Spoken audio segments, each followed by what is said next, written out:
Climate change सारखी भली मोठी समस्या जेव्हा आपल्या सगळ्यांचा म्हणजे अख्ख्या मानव जातीच्या मुळावर उठली आहे, अशा वेळी हे खरं सांगायचं झालं तर ह्या फर्टिलिटी रेट आणि पॉप्युलेशन वाढवण्याच्या नादात किती डोकं घालायचं, म्हणजे यावर किती लक्ष दिलं पाहिजे. जगातले कैक देश बायकांना चक्क आमिष दाखवतायत.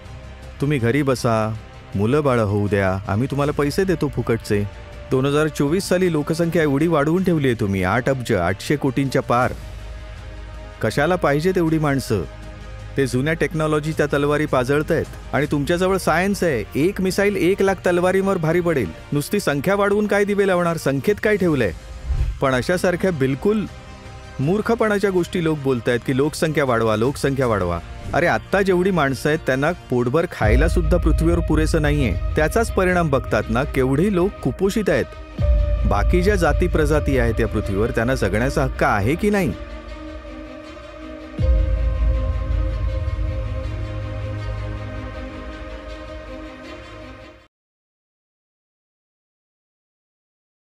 नमस्कार आचार्यजी, माझं नाव दृष्टी आहे आणि आज मी एक न्यूज वाचत होते ज्यात असं म्हटलं आहे की साऊथ कोरिया, जिथला फर्टिलिटी रेट आता 0.6 पर्यंत घसरलाय आणि 2100 पर्यंत त्याच्या अस्तित्वावर संकट येऊ शकतं. हे थांबवण्यासाठी सरकार फायनान्शियल सपोर्ट वगैरे देतंय. आणि हा जो फर्टिलिटी रेट कमी झालाय याचं मुख्य कारण आहे की तिथल्या ज्या स्त्रिया आहेत त्या करिअर ओरिएंटेड आहेत. आणि दुसरी म्हणजे अजूनही काही कारणं आहेत, जसं की तिथला राहणीमानाचा खर्च जो महागलाय आणि इन्कम इनइक्वॅलिटी आहे. मग या कारणांमुळेच सरकार फायनान्शियल सपोर्ट देतंय, म्हणजे लोकांनी जास्तीत जास्त मुलं जन्माला घालावीत. अशीच काहीशी स्थिती जपान, चायना, युरोपमधल्या काही देशांची, US या सगळीकडे हेच चाललंय, जिथे फर्टिलिटी रेट घसरत चाललंय आणि म्हाताऱ्यांची संख्या वाढत चालली, जन्मदर घटतोय. यामुळे सरकार टेन्शनमध्ये आहे आता सध्या. तर माझा प्रश्न हा आहे की क्लायमेट चेंज सारखी भली मोठी समस्या जेव्हा आपल्या सगळ्यांचा म्हणजे अख्ख्या मानव जातीच्या मुळावर उठली आहे, अशा वेळी हे खरं सांगायचं झालं तर ह्या फर्टिलिटी रेट आणि पॉप्युलेशन वाढवण्याच्या नादात किती डोकं घालायचं, म्हणजे यावर किती लक्ष दिलं पाहिजे आणि हे किती गरजेचं आहे. आणि हे जे आपण म्हणजे उठता बसता फर्टिलिटी रेट, रिप्लेसमेंट रेट असल्या भारी भारी शब्दांचा पाढा वाचतो, ज्याला बघावं तो हेच बोलतोय की अरे आपण संपुष्टात येऊ, नाहीतर आपलं सगळं मिटून जाईल. तर या शब्दांचा आजच्या घडीला काय अर्थ उरलाय याबद्दल तुम्ही सांगा. काही राहिलेलं नाहीये. कोणी सांगितलंय की सध्या जितकी लोकसंख्या आहे ती तशीच ठेवणं गरजेचं आहे? खूप मूर्खपणाची गोष्ट आहे. लोकसंख्या कमी होते हा काही धोका नाहीये, ही तर आनंदाची गोष्ट आहे. कोणी सांगितलंय की 2024 मध्ये जी लोकसंख्या आपण गाठली आहे त्या संख्येच्या आकड्यामध्ये काही जादू आहे? तो काही खास विशिष्ट दैवी आकडा आहे आणि त्याला जतन करून ठेवणं आवश्यक आहे. कुणी सांगितलंय? कमी होत असेल तर चांगलीच गोष्ट आहेत, होऊ देत. वाढली कशी होती ते बघा ना. वाढली अशा प्रकारे होती की स्त्रियांचा स्वतःच्या शरीरावर ताबाच नव्हता. त्यांना पकडून पकडून प्रेग्नेंट केलं जायचं म्हणून वाढली होती. अगदी जसं गाई म्हशींचं फोर्स्ड इन्सेमिनेशन होतं, जवळपास तसंच स्त्रियांचं व्हायचं. आता टेक्नॉलॉजी तिथं पोहोचली आहे जिथे मीन्स ऑफ प्रोडक्शन हे बाहुबलावर अवलंबून नसतं. तुम्ही भरपूर पैसे कमवू शकता कोडिंग करून. पूर्वी पैसे कमवायचे असतील तर नांगर चालवायला लागायचा. आता नांगर कुठून चालवणार? तुमच्यात इतके मसल्सच नाही आहेत. तुम्ही मुलगी आहात. घोड्यावर प्रवास करावा लागेल ट्रेडिंग करायचं असेल तर. आता ट्रेडिंगसुद्धा ऑनलाईन होतं. आता घोड्यावर कसा प्रवास करणार? तुमच्यासाठी घोडा सांभाळणं कठीण जाईल. तुमचं स्त्रीचं शरीर आहे. तर पूर्वी उत्पन्नाचे जे काही मार्ग होते ते सर्व बाहुबलावर खूप अवलंबून असायचे. मग तो कोणताही मार्ग असो. बहुतेक करून शेतीच होत असे. जगातले बहुतेक देश कृषीप्रधान होते. आणि शेतीशिवाय काय असायचं? व्यापार असायचा. आता व्यापार पण पूर्वी खूप बाहुबल मागायचा. वास्को द गामा येतोय इकडे, तिकडे कोलंबस जातोय, हे सगळे व्यापारासाठीच तर गेले होते. त्यांचं पहिलं ऑब्जेक्टिव्ह व्यापारच होतं. आणि ते व्यापारासाठी थोडे शारीरिक कष्ट सहन करून गेलेले. इतके शारीरिक कष्ट सहन करणं मुलींसाठी अवघड जायचं. त्यामुळे व्यापारामध्ये सुद्धा मुली मागे राहायच्या. शेतीमध्ये तर मागे होत्याच. बैल कसे सांभाळणार, नांगर कसे सांभाळणार, व्यापारामध्ये सुद्धा मागे राहायच्या. आणि जो तिसरा मार्ग असायचा कोणत्याही प्रकारचे संसाधन मिळवण्याचा, तो म्हणजे युद्ध, वॉर. दुसरं काही नाही.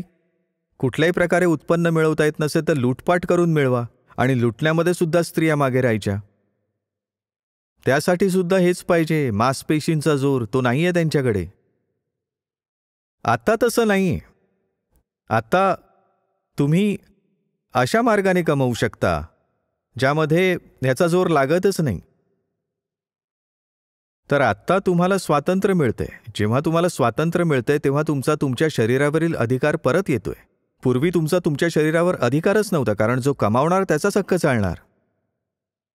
पुरुषच कमवायचा, पुरुषच लढाया करायला जायचा, पुरुषच लांब लांब प्रवास करायचा व्यापारासाठी. जंगली जनावरं असायची पूर्वी, आता तर अनेक सुविधा आल्या आहेत. जनावरं तुम्हाला खायला येत नाहीत. पूर्वी जंगली जनावरं असायची, त्यांच्यापासून सुद्धा पुरुष रक्षण करायचा. न जाणे कितीतरी प्रकारच्या अडचणी यायच्या, आणि त्या सगळ्या अडचणींवर उत्तर काय असायचं? बाहुबल. आणि बाहुबल पुरुषाकडे जास्त असायचं. आणि स्त्रीकडे एकतर बाहुबल कमी, त्यात तिच्याकडे गर्भ असतो आणि ती जवळजवळ सतत गर्भवती ठेवली जायची. एकतर शरीराने तशीच कमजोर आहे ती, आणि जेव्हा प्रेग्नंट असेल तेव्हा जास्त कमजोर. ती काय शौर्य दाखवणार, काय लढाया करणार?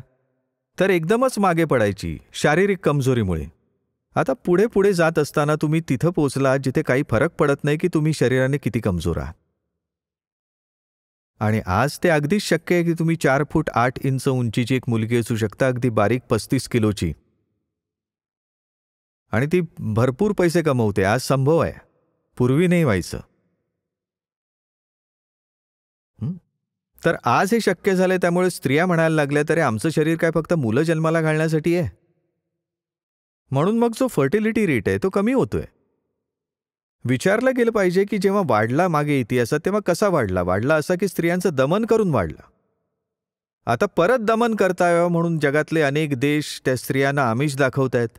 तुम्ही घरी बसा, हे फेमिनिझम वगैरे फालतू गोष्ट आहे, हे स्वतंत्रता किंवा इंडिपेंडन्स याला काही अर्थ नाही. घरी बसा, आरामात जीवन जगा. तुम्ही घरी बसा, मुलं जन्माला घाला, आम्ही तुम्हाला फुकटात पैसे देऊ. कशासाठी जन्माला घालायचं तिने? इतके लोक का असले पाहिजेत? मी पुन्हा विचारतोय, 2024 मध्ये इतकी लोकसंख्या करून ठेवली तुम्ही, 8 अब्ज, 8 बिलियन, 800 कोटीच्या वर. इतकी टिकवून ठेवणं गरजेचं काय? हे सस्टेनेबल सुद्धा नाहीये. आता मी कालच म्हणत होतो की जगात जी सस्टेनेबल लिमिट आहे मटेरियल कन्झम्पशनची, सगळ्या प्रकारच्या मटेरियल घेऊन, ती आहे 8 टन पर कॅपिटा ॲन्युअली. आणि जग 8 पेक्षा जास्त आत्ताच कन्झम्पशन करते सरासरी. पण जगातले 80% लोक 4 टनपेक्षा कमी कन्झ्युम करतायत. याचा अर्थ त्यांचं कन्झम्पशन वाढलं पाहिजे त्यांच्या वेलफेअरसाठी. कन्झम्पशन वाढवाल तर पृथ्वीकडे रिसोर्सेस नाही आहेत. कन्झम्पशन वाढवाल तर पृथ्वीकडे रिसोर्सेस नाही आहेत. तर कसं करायचं की कन्झम्पशन सुद्धा वाढत राहील? त्यासाठी लोकसंख्याच कमी करावी लागेल ना. मी कुणाच्या कन्झम्पशन वाढवण्याबद्दल बोलतोय? श्रीमंतांच्या की गरिबांच्या, ज्यांना नीट खायलाही मिळत नाही? आत्ताच मी 4 फूट 8 इंच मुलीबद्दल बोललो, तिचं कन्झम्पशन वाढलं पाहिजे ना. भारतात तर सगळे असेच आहेत. आणि 150 कोटी, आपण 800 कोटींबद्दल बोलतो, त्यातले 150 कोटी तर भारतातच आहेत.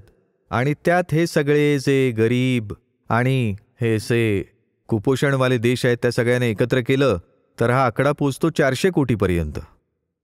त्यात भारत येईल, पाकिस्तान, इकडे बांगलादेश आहे, तिकडे नायजेरिया आहे, खूप सारे असे देश आहेत. खूप लोकसंख्या आहे त्यांची. आणि त्यांना तर आता कन्झम्पशन वाढवायची गरज आहे. आणि आत्ता जितकं कन्झम्पशन करतायत तितकंच पृथ्वी सांभाळू शकत नाही. तर कन्झम्पशन वाढणं एकाच प्रकारे शक्य आहे ना, की लोकसंख्या कमी होऊ. पण आपण असं मानून बसलो की जितकी लोकसंख्या आहे ती जणू सेक्रेड फिगर आहे, सेक्रेड. ती कमी नाही झाली पाहिजे, ती कमी झाली पाहिजे. 8 अब्ज नाही, जगातली जी सस्टेनेबल लोकसंख्या आहे ती 4 अब्जापेक्षा कमी असली पाहिजे. कुणाला मारण्या बिरण्याची गरज नाहीये, ती गोष्ट आपोआप होते. 2 लोक आहेत जे मिळून हे काम करतायत. एक महिला आणि दुसरे यमराज. स्त्रिया म्हणतात आम्ही जन्माला घालणार नाही, यमराज म्हणतात आम्ही मारून टाकू. जो म्हातारा झालाय तो मरतोच आहे, आणि स्त्रिया म्हणतात आम्ही जन्माला घालणार नाही, तर आपोआप जगातली लोकसंख्या कमी होईल. आणि या गोष्टीमुळे ते लोक घाबरले आहेत ज्यांचे मोठमोठे स्वार्थ आहेत मोठ्या लोकसंख्येमध्ये, जसं की कॅपिटलिस्ट. लोक कमी झाली तर त्यांचा माल कोण विकत घेणार? तर जे मोठमोठे जगातले कॅपिटलिस्ट आहेत, इलॉन मस्क सारखे, त्यांना तुम्ही खूप ऐकाल बोलताना की लोकसंख्या वाढवा, लोकसंख्या वाढवा. एक दिवशी कुणाशी तरी बोलत होते, म्हणाले विचार करा जगातली ही जी काही लोकसंख्या आहे, जर ती 100 पटीने वाढली तर किती भाग्याची गोष्ट होईल. जितकी आता लोकसंख्या आहे त्यात एक मोत्झार्ट जन्माला आला. जर 100 पट लोकसंख्या झाली तर 100 मोत्झार्ट जन्माला येतील. मी म्हटलं माझ्यासमोर बोललं असतं तर मी म्हटलं असतं 100 पट लोकसंख्या झाली तर 100 मस्क जन्माला येतील. तर ते सौभाग्य आहे की दुर्भाग्य आहे? पण अशा प्रकारच्या अगदी मूर्खतापूर्ण गोष्टी केल्या जात आहेत की लोकसंख्या वाढवा, लोकसंख्या वाढवा. खरं तर आता जितकी लोकसंख्या आहे तिला खाऊ घालायला पृथ्वीकडे संसाधनच नाही आहेत. त्याचाच परिणाम आहे की खूप मोठी लोकसंख्या कुपोषित आहे.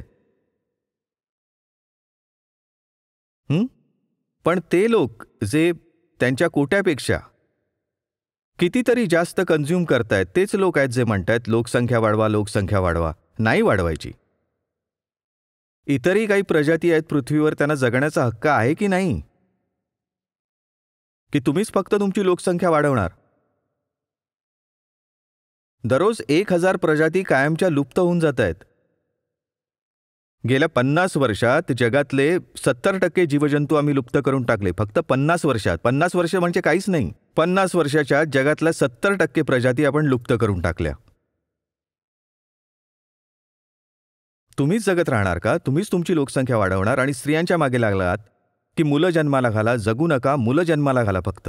मी तर आणखी पुढे जाऊन असं म्हणतो की हे बाळ जन्माला घालायचं काम स्त्रियांच्या शरीरातून काढून टाका. कारण हे स्त्रियांच्या आयुष्यातलं खूप मोठं ओझं असतं. ती काहीच करू शकत नाही. एकदा बाळ जन्माला आलं की आयुष्यात दुसरं कोणतं काम करणार ती? आधी 9 महिने पोटात राहील, त्यानंतर 5 वर्ष त्याला फुल टाईम अटेन्शन द्यावं लागतं. 5 वर्षसुद्धा कमी बोलतोय. आपल्याकडे तर भारतात ममता इतकी जास्त असते की 15 वर्ष फुल टाईम अटेन्शन द्यावं लागतं. आणि एकावर थांबतही नाही, 2, 3, 4 होतात. आता काय ते आयुष्यात कला वाढवणार, साहित्य वाढवणार, विज्ञान वाढवणार, खेळ वाढवणार, राजकारण वाढवणार, काही नाही वाढवत. ती लोकसंख्या वाढवते फक्त. तुम्हाला तर सांगितलंय की बाळ जन्माला घालायची गोष्ट स्त्रियांच्या शरीरात असायलाच नाही पाहिजे. तंत्रज्ञान इतकं विकसित झालंय की हे पूर्ण जे काम आहे, काय करायचंय, तुम्हाला एक एक्सेल पाहिजे आणि एक स्पर्म सेल पाहिजे. त्यांना तर तुम्ही शरीराबाहेर सुद्धा एकत्र करून बाळ जन्माला घालू शकता. कशाला स्त्रीचा जीव घेतायत? किती स्त्रिया तर बाळंतपणातच मरून जातात. त्यांचं आयुष्य इतकं स्वस्त आहे.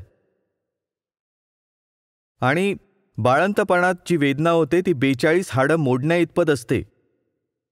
जे पुरुष म्हणतायत लोकसंख्या वाढवा, त्यांना म्हणा आधी तुमची 42 हाडं मोडून दाखवा. किती वेदना होतात बाळ जन्माला घालताना. 42 हाडं एकदम तुटेपर्यंत इतकी वेदना होते चाइल्ड बर्थमध्ये. आणि स्त्रियांना सांगता तुम्ही जन्माला घाला. कशाला जन्माला घालायचं तिने? तिला वेदना सहन करायचीच असेल तर एखाद्या मोठ्या उद्देशासाठी सहन करेल ना, की हेच करण्यासाठी जन्माला आली आहे ती? की आधी ती बाळ जन्माला घालेल, मग त्याची शिशू साफ करेल, मग हे करेल, मग पुन्हा ती प्रेग्नंट होईल. कशासाठी मित्रा? माणूस आहे, मशीन आहे, गाय आहे, म्हैस आहे, दूध देण्याचं यंत्र आहे, काय आहे ती?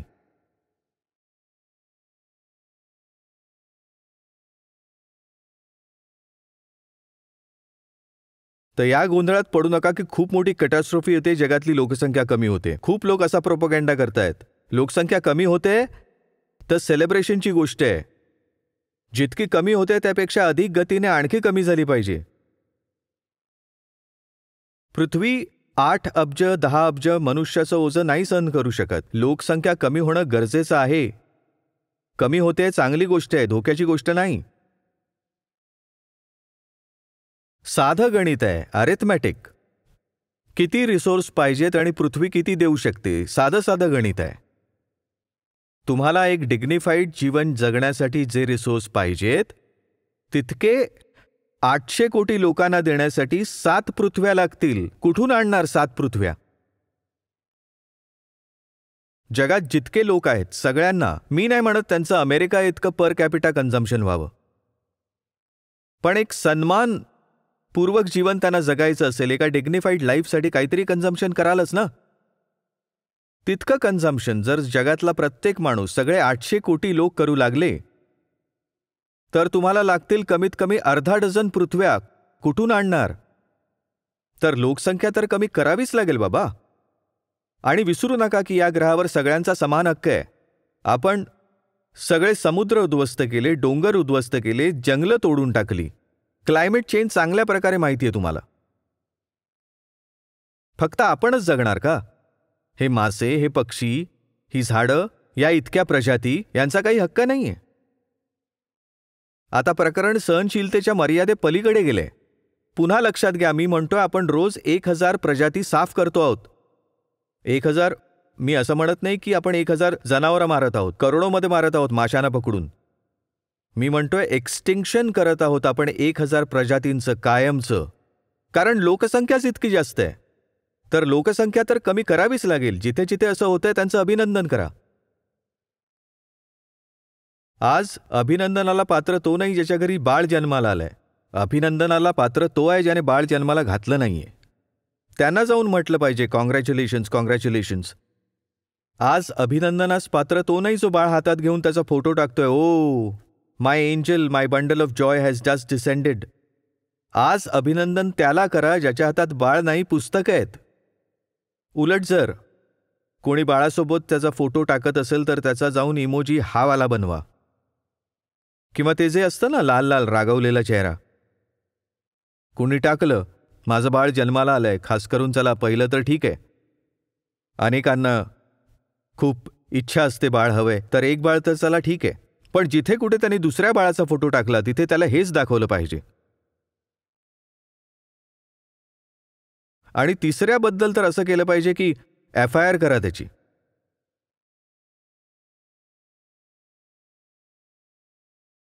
भारत देश सुद्धा 150 कोटी लोकांचं ओझं नाही सहन करू शकत. हा देशच नष्ट होईल जर 150 कोटींची लोकसंख्या राहिली तर. किंवा जर टिकून राहिलाच तर एखाद्या स्लमसारखा जिथे प्रचंड लोकसंख्या कोंबलेली असते, अमानवी परिस्थितीत. आपल्याला स्लम बनवायचंय का भारताला? जर भारताला एक सन्मानित राष्ट्र बनवायचं असेल तर 150 कोटींची लोकसंख्या चालणार नाही, यापेक्षा कमी व्हायला पाहिजे. कुठून आणणार रोजगार? टेक्निकल प्रोग्रेसचा अर्थ असा आहे की ज्या कामासाठी पूर्वी 100 लोक लागायचे ते काम आता 10 लोक करतायत. लोकसंख्या वाढवत आहे. आणि ज्या कामामध्ये पूर्वी 100 लोकांना नोकरी मिळायची तिथे 10 लोकांमध्ये काम भागवलं जात आहे. तर रोजगार कुठून देणार? दंगे होतील रोज. प्रदूषणाची स्थिती बघताय. लोकसंख्या वाढली तर प्रदूषण वाढेल आणखी. ना रोजगार राहील, ना भाकर राहील, आणि हवेत राहील विष. हे भविष्य द्याल का आपल्या मुलांना? हेच होईल मुलं जन्माला घालत राहिलात तर. पृथ्वी, पुन्हा पुन्हा सांगतोय, पृथ्वी आता या स्थितीत नाहीये की मनुष्यांचं ओझं आणखी उचलू शकेल. त्राहिमाम म्हणते पृथ्वी माता. ही अत्यंत मूर्खपणाची गोष्ट आहे की लोकसंख्या आणखी वाढवा. हे लोक एकतर वेडे आहेत किंवा खूप स्वार्थी आहेत किंवा इतके मूर्ख आहेत की त्यांना साधं गणित सुद्धा येत नाही. जे म्हणतायत वाढवा वाढवा. एक माहित नाही कुठून तरी एक फॅक्ट पकडलाय की फर्टिलिटी रेट 2.1 असायला हवा. तो रिप्लेसमेंट रेट असतो. तितकं झालं ना मग लोकसंख्या कमी होत नाही. म्हणून धरून बसले 2.1 2.1. पण कमी होणं गरजेचं आहे बाबा. जर कमी नाही झाली तर भयानक गरिबी तशीच राहील. गरिबी संपवायची असेल तर लोकसंख्या कमी करावीच लागेल. तुम्हाला सन्मानाने जगायचंय की नाही? की कुपोषित जीवन जगायचंय आणि गरिबीचं आणि शिक्षणाशिवायचं जीवन जगायचंय? सगळ्या लोकांना पुरेसे रिसोर्सेस, अन्न पाणी, कपडे लत्ते, घरदार, रस्ते, स्वच्छ हवा, पाणी मिळू शकेल यासाठी गरजेचं आहे लोकसंख्या कमी व्हावी. लोकसंख्या जर इतकीच राहिली आणि वाढत राहिली तर भयानक गरिबीतून आपल्याला सुटका मिळू शकत नाही. आणि भयानक गरिबीचं आणखीन एक कारण समजून घ्या. तेच लोक जे पुन्हा पुन्हा म्हणतायत ना लोकसंख्या वाढवा लोकसंख्या वाढवा, हेच ते लोक आहेत ज्यांनी सगळा पैसा स्वतःकडे कॉन्सन्ट्रेट करून ठेवलाय. एक तर त्यांच्याकडे पैसा खूप असेल किंवा पॉवर बळ खूप असेल, एक तर धन किंवा सत्ता. तेच लोक म्हणतायत लोकसंख्या वाढवा. गरिबांचा यातून कुठूनही भलं नाही की लोकसंख्या वाढवावी. आणि जेव्हा लोकसंख्या वाढवण्याची गोष्ट येते तेव्हा त्यात सगळ्यात पुढे गरीबच असतात. किती विचित्र गोष्ट आहे ना. इन्व्हर्सली प्रपोर्शनल आहे. व्यक्ती जितका जास्त शिक्षित असतो तितकी कमी मुलं जन्माला घालतो. व्यक्तीकडे जितका पैसा असतो तितकी कमी मुलं तो जन्माला घालतो, खासकर महिला. स्त्रिया जितक्या शिक्षित असतात, हे आकडे आहेत, तितकी कमी मुलं जन्माला घालतात. स्त्री जितकी सबळ असते, एम्पावर्ड असते, ती तितकी कमी मुलं जन्माला घालते. आणि जितकी ती बिचारी गरीब असेल, अशिक्षित असेल, दुर्बळ असेल, तितकी ती जास्त बाळं जन्माला घालेल. जन्माला घालणार नाही, घालायला लावली जातील. अगदी तसंच जसं या ज्या गाई म्हशी असतात त्यांचं जाऊन जाऊन आर्टिफिशियल इन्सेमिनेशन करतात. जबरदस्ती त्यांच्या योनीमध्ये वीर्य सोडलं जातं. एक बाळ तर जन्माला घाल, तुला करावंच लागेल. असं स्त्रियांबाबतही होतं. ही ॲनॉलॉजी खूप चुकीची नाही आहे माझी. ज्या बाईचा स्वतःच्या शरीरावर हक्कच नाहीये, ती गरिबीत जगते. तिचा नवरा येतो रात्री, स्वतःचा हक्क गाजवतो आणि तिला गरोदर करून टाकतो. ती काय करणार, तिचा हक्कच नाहीये. असंही झालंय. जितका जास्त चाइल्ड मॉर्टॅलिटी रेट असतो ना, तितका तो कमी होत जातो. जसजशा आरोग्य सेवा सुधारत जातात, चाइल्ड मॉर्टॅलिटी कमी होत जाते. तसा तसा प्रेग्नन्सी रेट, फर्टिलिटी रेट सुद्धा कमी होत जातो. माहिती आहे शेवटी काय समाधान मिळालं? Education is the best contraceptive. लोकसंख्या नियंत्रणाचं काम सगळ्यात चांगल्या प्रकारे होत असतं ज्ञानाने, शिक्षणाने. स्त्रीपर्यंत जर ज्ञान पोहोचलं तर लोकसंख्या वाढणं आपोआप थांबतं. आणि स्त्री जितकी अज्ञानी राहील ती तितकी लोकसंख्या वाढवेल, किंवा ती तितकी लाचार राहील लोकसंख्या वाढवण्यासाठी. म्हणून पुरुषांचा खूप मोठा वर्ग आहे जो स्त्रियांना अज्ञानीच ठेवू इच्छितो. आणि स्त्रियांचा सुद्धा खूप मोठा वर्ग आहे ज्यांना हे वाटतं की अज्ञानी असलो तर ठीक आहे, काय झालं, घरी बसतो, मजा करतो, प्रेग्नेंट होतो, आम्हीच तर घरची लक्ष्मी आहोत, आमच्यामुळेच तर घरात समृद्धी आहे, बघा ना आम्ही घरात किती खुशाली आणली आहे, 8 जन्माला घातलेत. ही मूर्खता आहे. येणारा काळ लोकसंख्येचा नाहीये, ती जुनी गोष्ट होती, संख्याबळ. येणारा काळ बुद्धिबळाचा आहे. मी नेहमी लक्षात आणून देतो, इस्रायलमध्ये किती संख्या आहे, काहीच नाही. आणि इतके मोठमोठे अरब देश आहेत, त्या सगळ्यांशी तो लढतो आणि पुन्हा पुन्हा तो सगळ्यांना हरवतो सुद्धा. संख्येने काय होणार, लोकसंख्या वाढवून काय होणार? इस्रायलची एकूण लोकसंख्या 1 कोटी सुद्धा नाहीये. दिल्ली NCRच्या 1/3 लोकसंख्या नाही इस्रायलची. दिल्लीच्या 1/3 लोकसंख्या इस्रायलची. जगात एकूण जवळपास 80 लाख ज्यू आहेत. इस्रायलमध्ये जवळपास 73 लाख, बस इतकेच आहेत एकूण. आणि तिकडे इजिप्तपासून इकडे इराणपर्यंत सगळ्यांना अगदी सरळ करून ठेवतो इस्रायल. कसं? अरे संख्या वाढवल्याने होत नाही ना. इस्रायलकडे कुठे काही संख्या आहे? टेक्नॉलॉजी आहे, बुद्धी आहे, ज्ञान आहे. येणारा काळ संख्यांचा नसेल की कुणाची संख्या जास्त आहे, कुणाची संख्या जास्त आहे. अरे अमुक लोकांची संख्या वाढते, आपल्याला सुद्धा वाढवावी लागेल. लोकसंख्या वाढवल्याने होत नाही, ज्ञान वाढवल्याने होते, ताकद वाढवल्याने होतं. एक जागृत व्यक्ती 100 झोपलेल्यांवर भारी पडतो. एक सिंह 100 मेंढ्यांवर भारी पडतो. एक मिसाईल 1 लाख तलवारींवर भारी पडते. 1 लाख लोक घेऊन या तुम्ही. ते जुन्या टेक्नॉलॉजीच्या तलवारी फिरवत आहेत. आणि तुमच्याकडे विज्ञान आहे, 1 मिसाईल 1 लाख तलवारींवर भारी पडेल. तुम्ही संख्या वाढवून करणार काय? संख्येमध्ये काय ठेवलंय?